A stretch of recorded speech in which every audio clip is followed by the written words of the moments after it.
avoir un Seigneur comme le nôtre.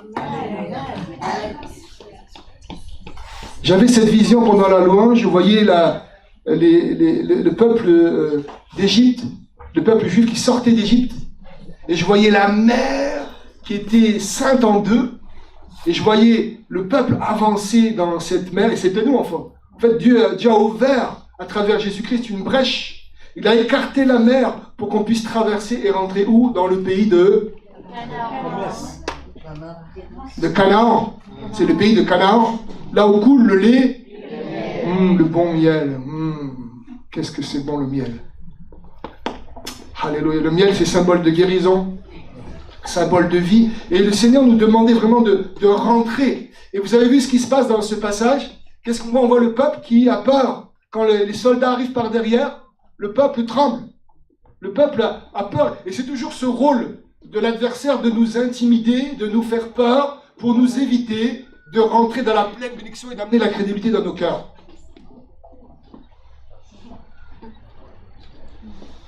Il y a un combat à mener pour notre vie et pour cette génération. Et le combat, nous devons confronter l'adversaire, nous devons confronter nos peurs. Et là, l'adversaire arrive, imaginez-vous l'armée qui arrive, ça fait du bruit. Vous êtes là tranquillement, là à pied. C'est le bruit de l'adversaire, n'oubliez jamais qu'il est comme un lion rugissant. Il est comme un lion. Il veut nous faire croire qu'il est un lion. Il veut rougir, mais il n'est pas un lion, il est comme un lion. Et si on croit qu'il est un lion, il va devenir un lion. Il va nous paralyser, il va nous bloquer. Et donc j'avais vraiment cette vision, rentrer les amis dans le pays de la promesse. Parce que le Seigneur a payé le prix une fois pour toutes. Et c'est le message de ce matin. Pas ce que je viens de dire, la parole que j'ai reçue, mais le message, j'ai nommé, j'ai rigolé quand j'ai nommé mon message. J'ai dit, qui est ton patron? Qui est ton patron? Et là, vous allez tous me répondre. J'ai remarqué dans ces dernières décennies que les chrétiens, je fais une généralité, alors permettez-moi, pas vous parce que vous êtes parfaits ici, mais que les chrétiens vont travailler pour un salaire, ils vont travailler pour de l'argent. Et quand vous travaillez pour un salaire, quand vous allez travailler pour de l'argent, vous allez travailler pour un homme ou des hommes. Et j'ai remarqué que parfois notre témoignage chrétien, il n'est pas forcément très bon dans les entreprises ou dans le travail.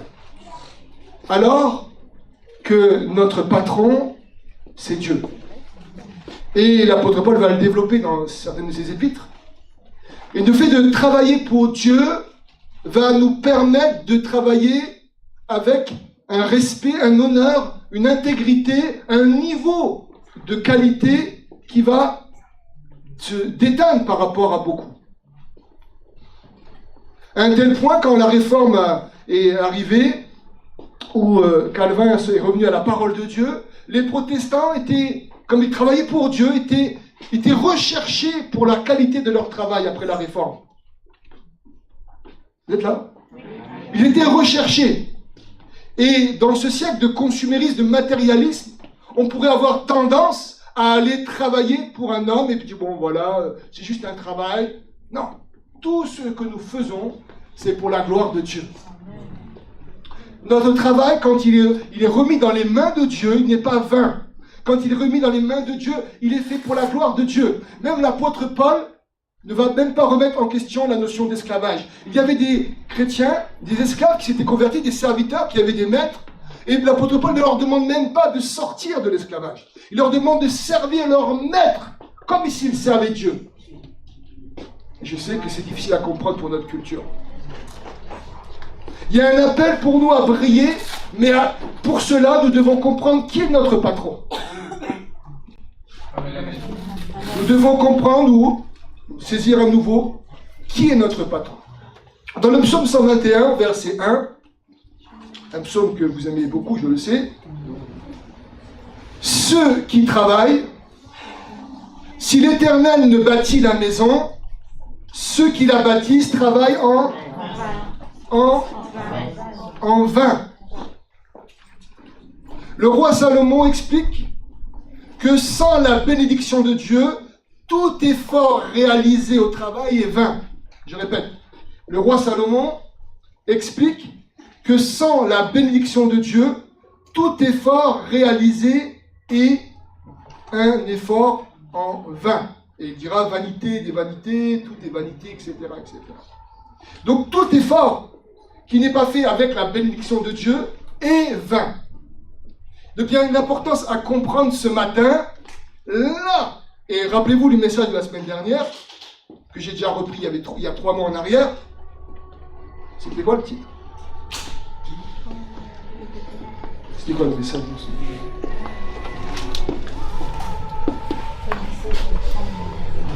Vous savez plus?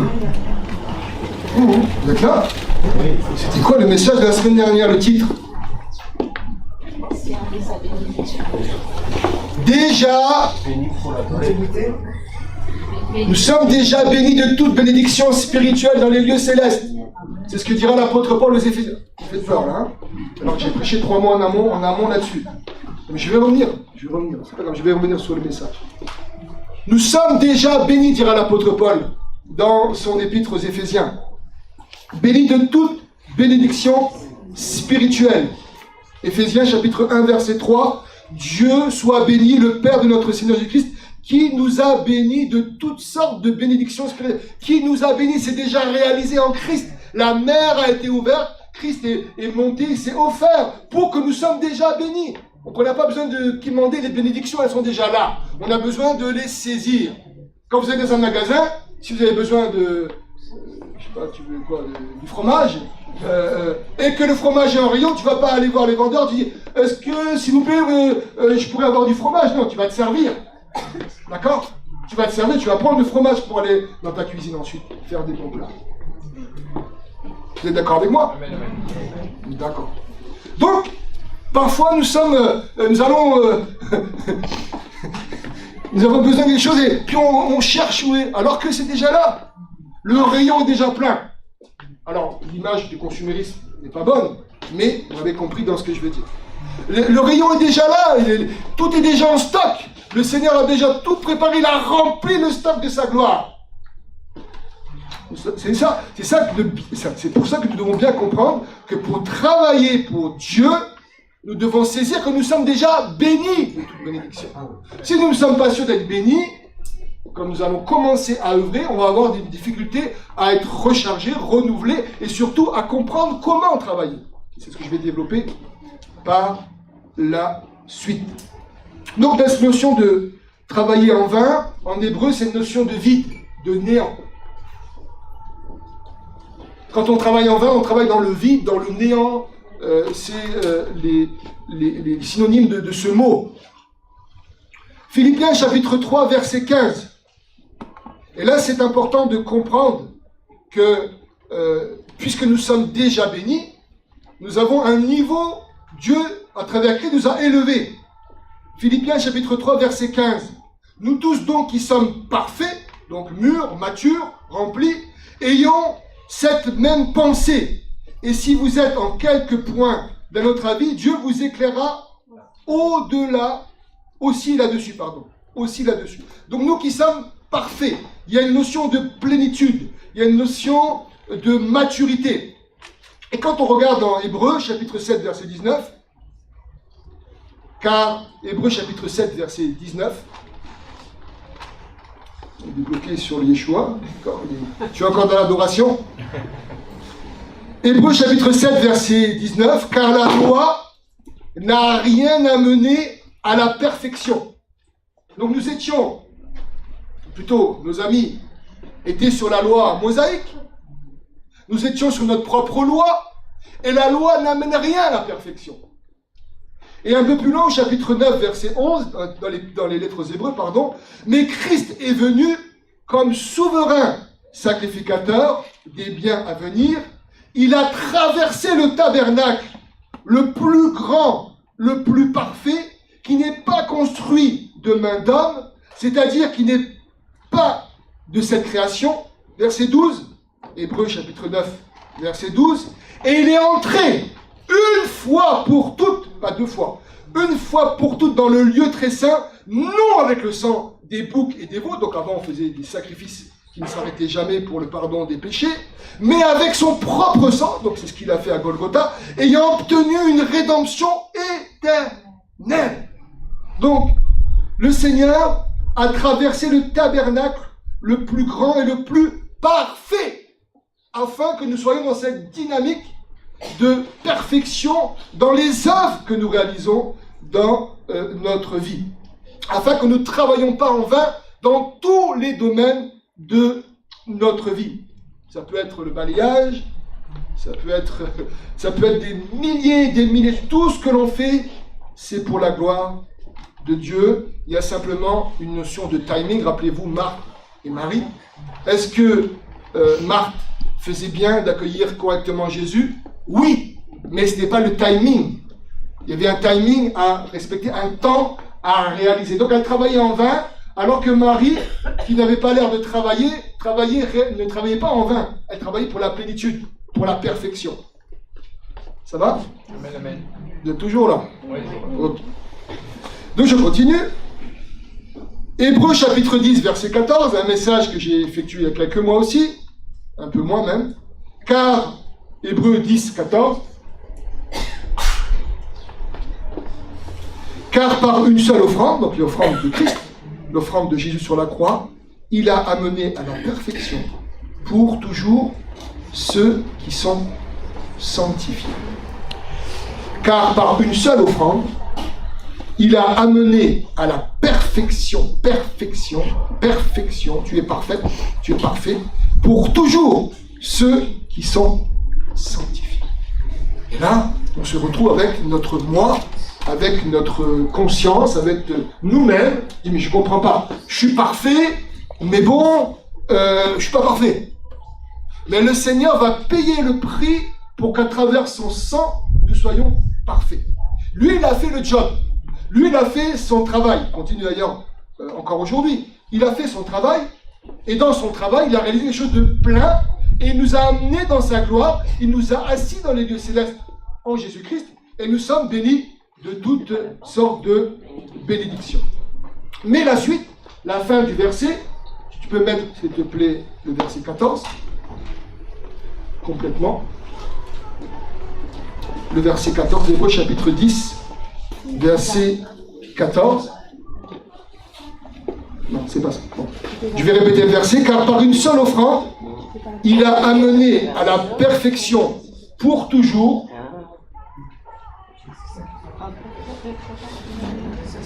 Il a rendu parfait pour toujours ceux qu'il purifie du péché. Et là est notre job. Moi, j'ai la notion de sanctification.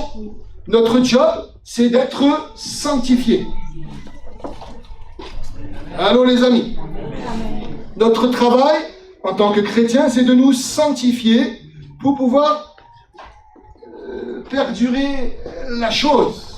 Et on voit bien que le peuple d'Israël, dès qu'ils sortent, qu'est-ce qui se passe? Ils sortent, Moïse va monter sur la montagne, et la sanctification, je ne sais pas si elle était là, mais qu'est-ce qui se passe? On voit le peuple qui manque de patience, et le peuple qui se trouve à faire un veau d'or. Et on pourrait, le veau, si vous étudiez l'histoire du veau, il est toujours là, il est toujours adoré dans diverses formes, mais le veau est toujours là. Je ne vais pas m'étaler là-dessus ce matin. Cette adoration de ce veau va être symbole de quoi? De choses charnelles, de choses de manque de consécration, alors qu'ils devaient attendre patiemment que le Seigneur leur communique, que notre Père leur communique la parole que Moïse va aller recevoir. Moïse, lui, va sur la montagne, il se sanctifie, il se met à part. Hein, il se met à part. Et l'inverse, là, il y a du bruit, on est ensemble dans l'excitation, etc. C'est l'inverse. Et là, il y a ce besoin de monter sur la montagne. Et Dieu nous attend sur la montagne pour nous mettre à part. Alors, est-ce que ça veut dire qu'on ne doit plus vivre dans ce monde? Ce n'est pas cela.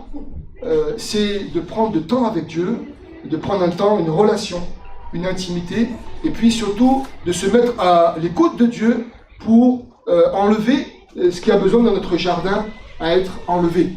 Hein, notre plantation, il y a un travail à faire au quotidien, c'est personnel, mais c'est également collectif, en tant qu'Église. Donc, vous avez bien compris que notre job, c'est de travailler à la sanctification, d'entretenir ce jardin, d'entretenir ce feu. Alors j'aimerais ensemble qu'on y aille dans le livre de la Genèse, au chapitre 1. Dieu va prendre l'homme, il va le placer dans le jardin d'Éden pour le cultiver et pour le garder. Genèse chapitre 2, s'il vous plaît, versets 16 et verset 17. Et donc regardez bien la dynamique de mon longue introduction. L'Éternel Dieu donna ce commandement à l'homme. Tu pourras manger de tous les arbres du jardin, mais tu ne mangeras pas de l'arbre de la connaissance du bien et du mal, car le jour que tu en mangeras, tu mourras. On parle d'une mort physique, mais également spirituelle. Tu mourras. Ensuite, on peut aller un peu plus loin au chapitre 3. Le serpent était le plus rusé de tous les animaux des champs que l'Éternel Dieu avait fait. Il dit à la femme, Dieu a-t-il réellement dit? Il remet en question la parole de Dieu. Vous ne mangerez pas de tous les arbres du jardin. Il commence par les arbres. Hein? Voilà. La femme dit au serpent, nous mangeons du fruit des arbres du jardin. Mais quant au fruit de l'arbre qui est au milieu du jardin, Dieu a dit, donc vous savez, il y a tous ces droits, ce droit de jouir du jardin, mais il y a le devoir de ne pas toucher. Donc des droits mènent toujours des devoirs. Et là, on fait un cours de civisme. Vous n'en mangerez pas et vous n'y toucherez pas, sinon vous mourrez. Donc il répète encore une deuxième fois. Alors le serpent dit à la femme, le serpent va manipuler la femme. Et il va commencer à aller très loin. Il va remettre en doute la vérité. Vous ne mourrez pas du tout, verset 4, à la fin du verset. Il dit, non, mais vous ne mourrez pas du tout. L'Éternel dit, verset 18, il n'est pas bon que l'homme soit seul, et je lui ferai une aide semblable qui sera son vis-à-vis. Et qu'est-ce qu'on voit? On voit là que commencent les problèmes qui vont s'accentuer parce que l'adversaire n'aime pas la famille, n'aime pas le couple, il aime attaquer et il va mettre encore plus de force à travers le serpent. Qu'est-ce qu'on peut voir ensuite? On voit toutes ces choses et après on peut arriver au chapitre 3 et au verset 3, verset 4, il va répéter, ensuite verset 5, mais Dieu sait que le jour où vous en mangerez, vos yeux s'ouvriront et que vous serez comme des... Et le mot en hébreu, c'est Elohim. Vous serez comme des dieux. Waouh! On croirait une promesse de marketing. Venez manger chez moi et vous serez les plus grands sportifs du monde. Gloire à Dieu. Amen. Amen. Bon, je prophétise aussi. On y croit. Mais le jour où vous en serez comme des Elohim, comme des dieux qui connaissent le bien et le mal. Et là, on a toute la compréhension de la problématique même sociétale et même de nos propres cœurs. Toujours vouloir avoir le dernier mot, toujours vouloir avoir raison, toujours vouloir avoir la popularité, enfin, toujours, souvent, par moi je suis humble, mais on veut toujours être là au centre. Mais des fois c'est un peu plus discret que d'autres, sous forme d'humilité, mais on veut quand même avoir raison et dernier mot. Et là on trouve des choses que on pourrait, mais on va revenir après par la suite là-dessus. Verset 6, regardez la femme qui s'appelle Isha en hébreu, hein, Ish est l'homme, Isha, donc elle découle de Ish, elle s'appelle Isha. Et verset 6, la femme vit que l'arbre était bon à manger. Elle, après avoir entendu, après avoir fait des promesses mirobolantes, elle commence à chuter et puis elle commence à avoir à la vue.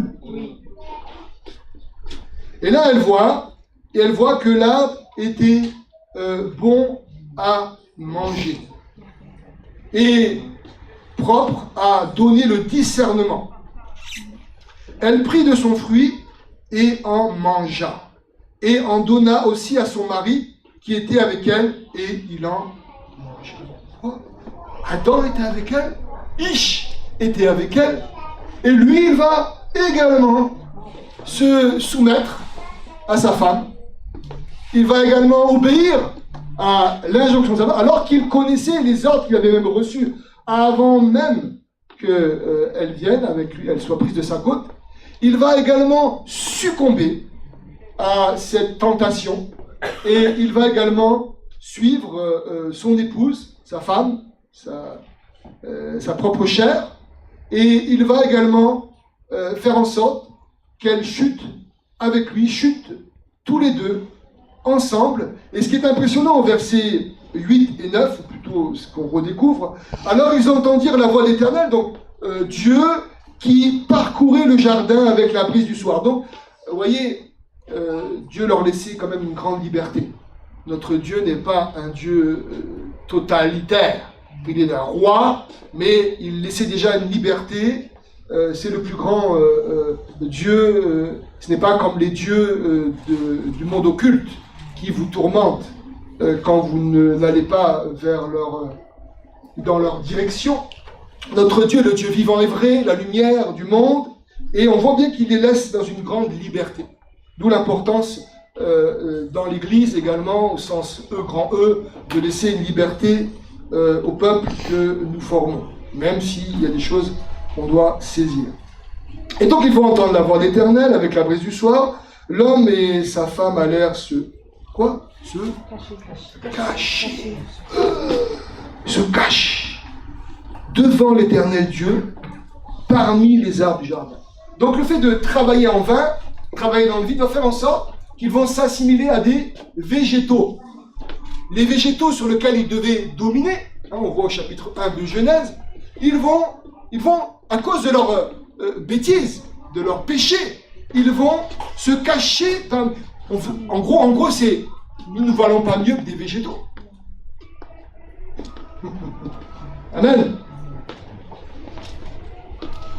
Ils sont en train de perdre, ils ont perdu ce privilège, ce rang qu'ils avaient en succombant, en travaillant selon la dynamique de l'adversaire, en oubliant la notion de sanctification, en oubliant le fait qu'ils oublient qu'ils sont mis à part. Et donc, qu'est-ce qu'on voit? Ils vont verset 10 ou verset 9, Dieu appela l'homme et lui dit, il n'appelle pas la femme, il appelle l'homme. Où sont les hommes? Amen. Dieu appelle l'homme. Pourquoi? Parce que l'homme est le chef et c'est lui qui va rendre des comptes en premier. Et c'est ce que Paul va reprendre dans Éphésiens chapitre 5. Il dit, celui qui n'aime pas sa femme ne s'aime pas lui-même.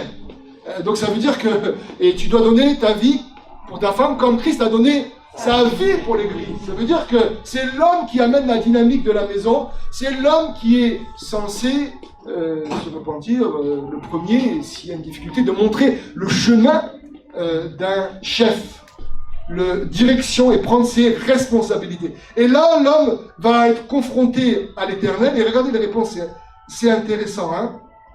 Et où es-tu? Il répondit, j'ai entendu ta voix dans le jardin et j'ai eu peur. Peur. Ah, le royaume des ténèbres, c'est un royaume de peur. Le royaume de Dieu, c'est un royaume de paix, de shalom. Hein, shalom. Hein, c'est plus que la paix, c'est une grande quiétude. Le royaume de l'adversaire, c'est la peur. Il n'y a rien qui n'a changé depuis ces erreurs. Cette erreur fatale. Mais le Seigneur est venu pour transformer cela. Et dans nos vies chrétiennes, dans notre vie chrétienne, qu'est-ce qu'on fait? On a priorisé le fait de faire des choses pour Dieu, produire des choses pour Dieu. Ça veut dire quoi? Ça veut dire, on va évangéliser, on va lire la parole, on va prier, on va aller au culte, etc. On va faire un culte, etc. Tout ça, c'est très bien. Ça, c'est très, très, très important. Mais on a oublié la priorité absolue, la sécurité intérieure.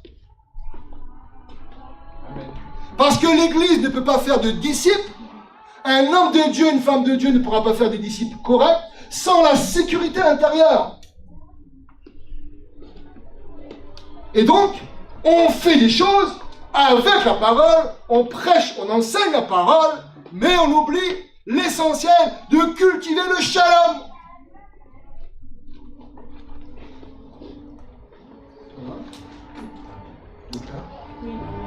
Vous êtes toujours là?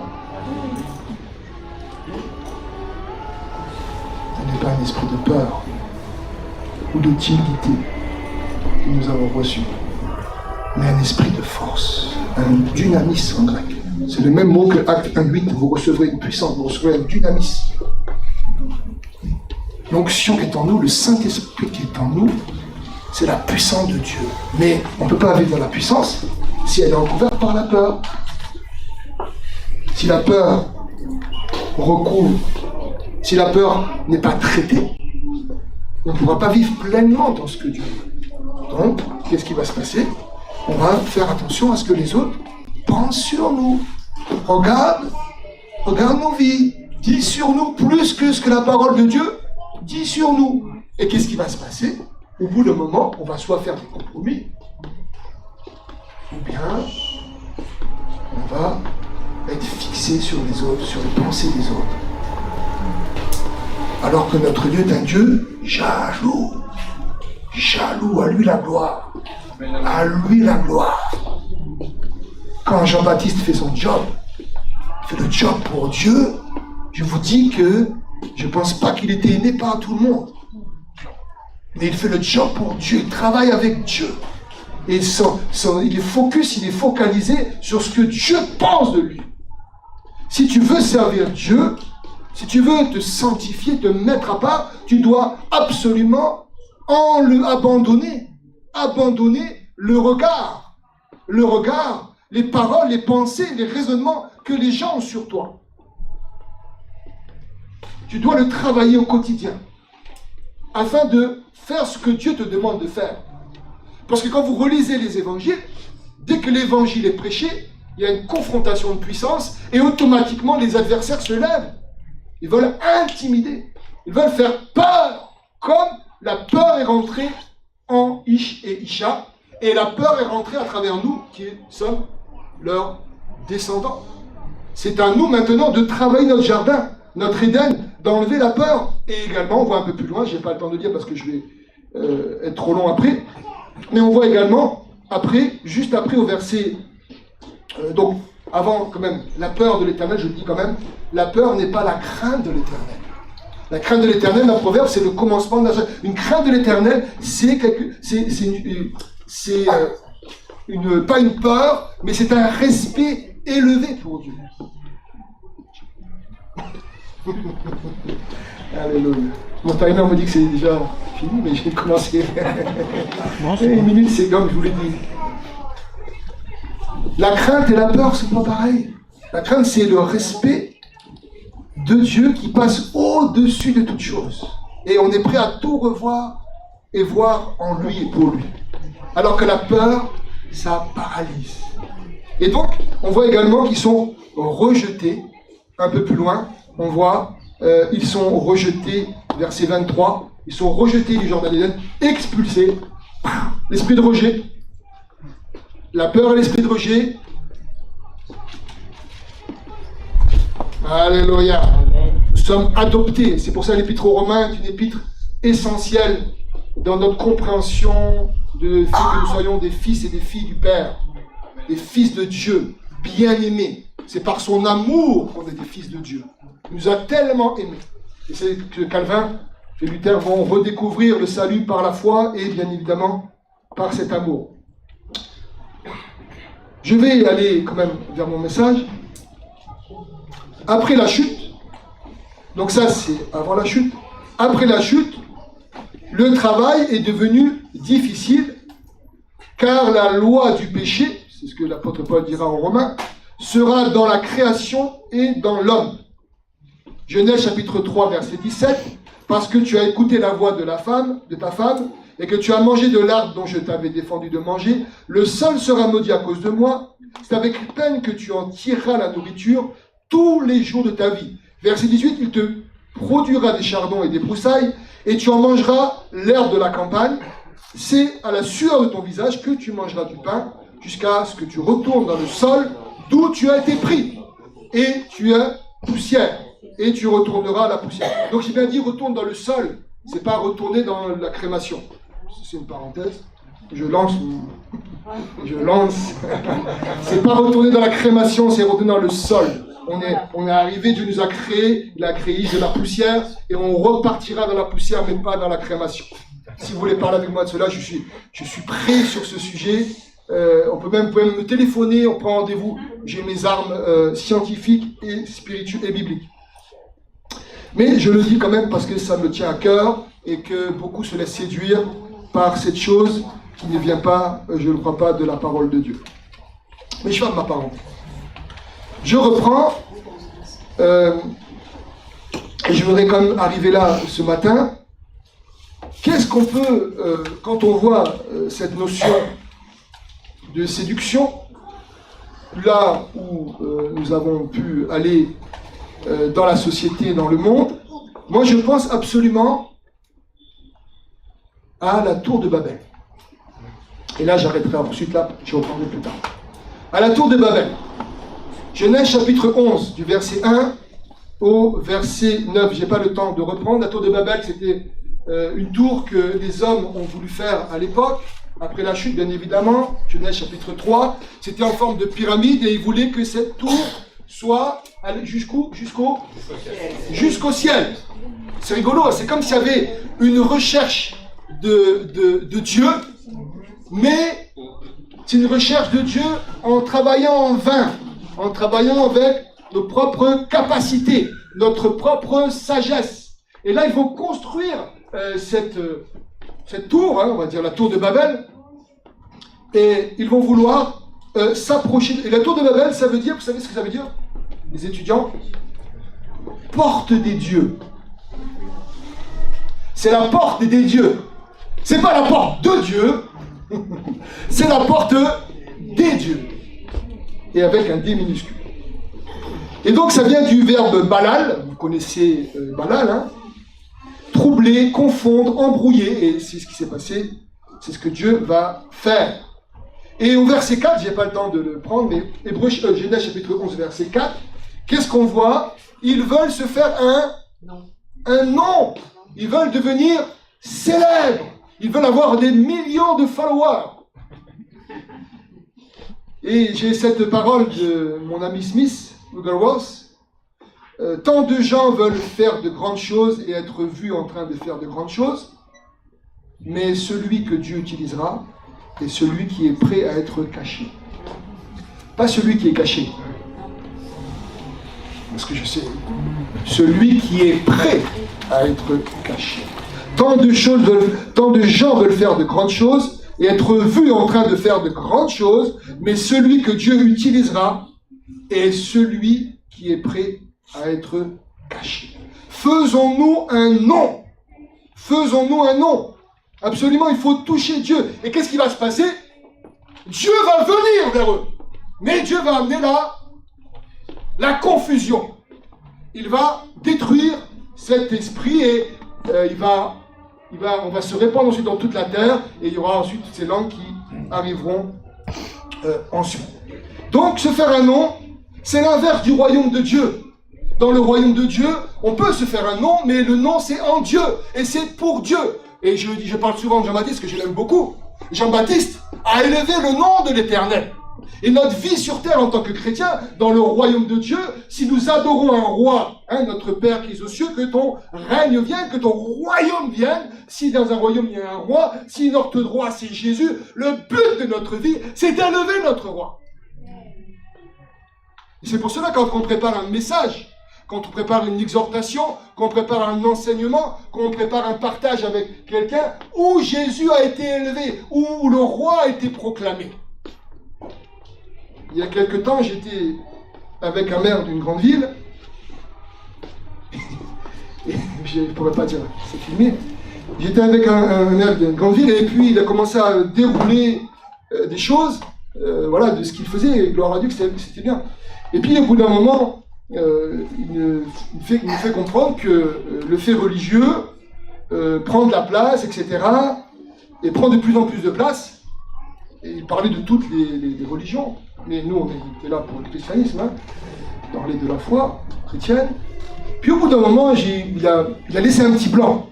Alors je suis rentré dedans, et je lui ai dit, oui, il y a un fait religieux, mais le fait religieux, c'est que Jésus est venu nous déculpabiliser, nous libérer de nos fardeaux, nous libérer de nos soucis, et nous renouveler, nous donner une vie.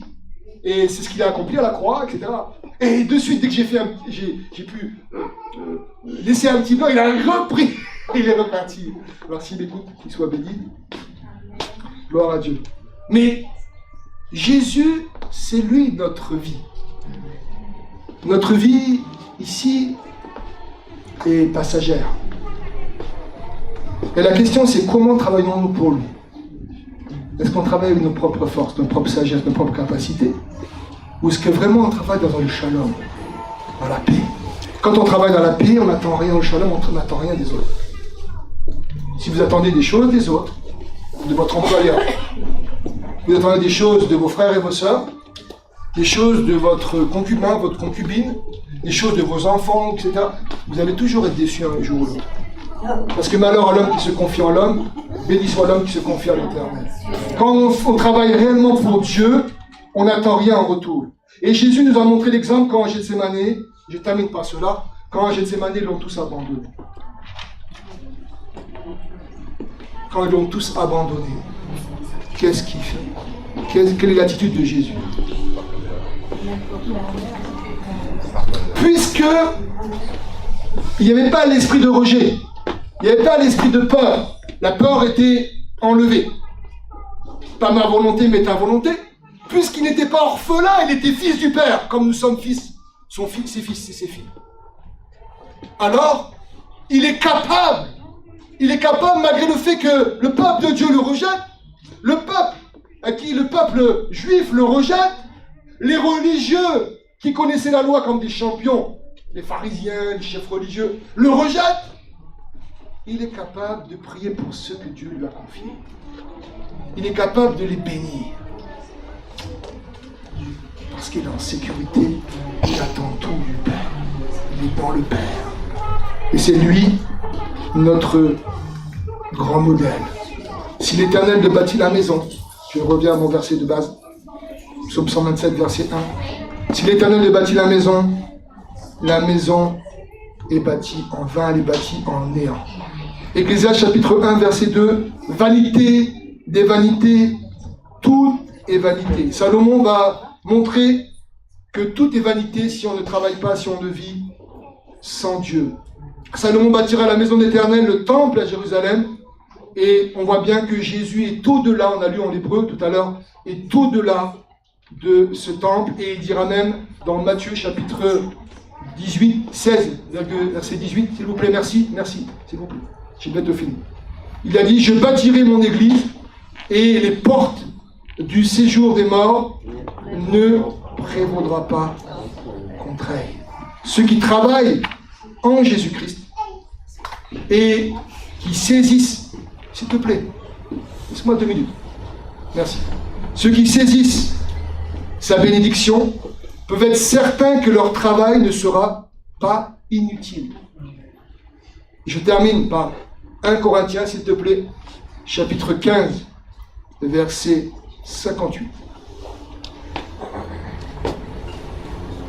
Ainsi, mes frères, soyez fermes, inébranlables, progressez toujours dans l'œuvre du Seigneur, dans le travail du Seigneur, sachant que votre travail n'est pas vain dans le Seigneur, sachant que votre travail n'est pas vain dans le Seigneur.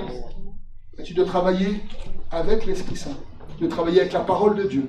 Tu dois travailler dans la paix et dans le shalom. Quelqu'un qui est dans la paix et dans le shalom, même s'il il n'a pas peur de se tromper. Nos milieux évangéliques, parfois, me font peur. Nos milieux, parfois, me font peur. On ne fait rien parce qu'on a peur de se tromper. J'entends d'entendre la voix de Dieu audible, d'entendre une voix qui vient, comme Moïse a entendu sur le mont Sinaï, mais avant, je ne bougerai pas. Là, je sais à qui je parle. On a tellement peur de se tromper qu'on ne va rien faire.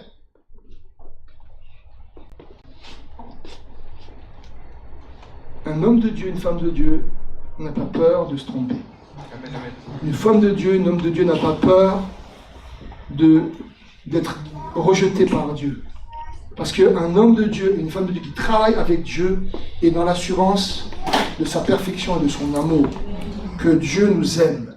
Et si on est dans l'assurance de son amour, on sait que même si on va dans un mauvais chemin, comme dira le psalmiste, comme dira David, il va nous prendre par la main et nous ramener sur le bon chemin. Amen. On va se lever ensemble. On va se lever ensemble. Tous ensemble. On va prendre conscience de ce que Dieu a fait dans nous. De ce que Dieu fait.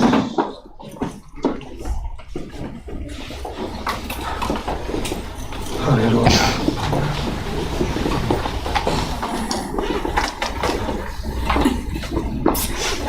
Le Seigneur vous a parlé. Le Seigneur vous a montré des choses. Et maintenant, notre travail et notre devoir en tant qu'enfant de Dieu, c'est d'obéir à ce qu'il nous a dit. Sinon, la parole ne servira à rien. Sa parole a été envoyée comme une épée à double tranchant, qui pénètre entre jointure et moelle, âme et esprit. Elle amène des paroles de la vie, elle amène des choses bonnes de Dieu. Mais maintenant, notre travail, nous, c'est de travailler notre sanctification, à prendre cette parole, les paroles qu'il nous a communiquées individuellement et collectivement, et de travailler avec. Si on ne travaille pas avec cette parole, on va passer à côté. Mais si on se sanctifie, on se met à part, avec l'assurance que Dieu est notre shalom, notre paix, que Dieu est notre protection, Dieu nous aime tel que nous sommes, nous allons pouvoir rentrer dans un vrai travail.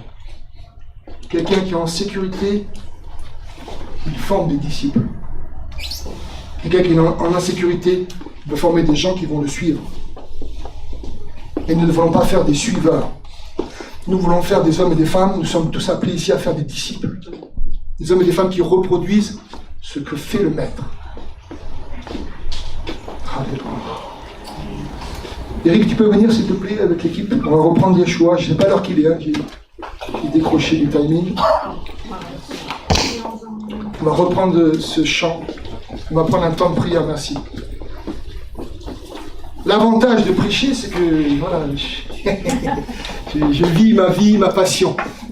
Alors on va dire au revoir à nos amis sur les réseaux sociaux. On vous bénit et on vous accueille, si vous le voulez, si vous le pouvez, dimanche prochain, physiquement à 9h45 ou bien à 10h pour le direct. Soyez bénis, que le Seigneur vous bénisse durant cette semaine, vous parle, continue de vous parler, à vous fortifier, à vous édifier et surtout à vous mettre à part pour sa gloire. Amen. Merci. Merci. On va reprendre Yeshua, les amis. J'aimerais juste qu'on ferme nos yeux, qu'on prenne un temps de